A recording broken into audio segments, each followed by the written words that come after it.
Hello अस्सलाम वालेकुम। My name is doctor इकराम आरिफ। ज़्यादातर लोग पूछते हैं कि विटामिन डी कोरोना के मरीज़ कैसे यूज़ कर सकते हैं और कितने दिन यूज़ करना है।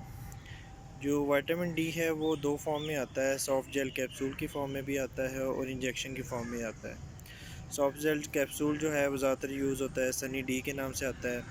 वो 5000 स्ट्रेंथ में भी आता है, 10,000 में भी और 2 लाख इंटरनेशनल यूनिट में भी।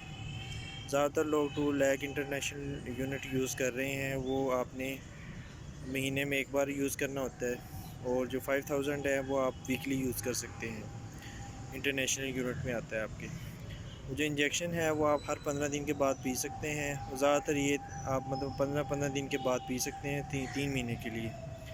तो ये डिफरेंट फॉर्म है। इस तरह की बहुत सारी वीडियो के लिए आप मेरा चैनल है डॉक्टर इकराम आरिफ के नाम से, वहाँ जाके बहुत सारी वीडियो देख सकते हैं। मेरी वीडियो को ज़रूर लाइक करें, शेयर करें, चैनल को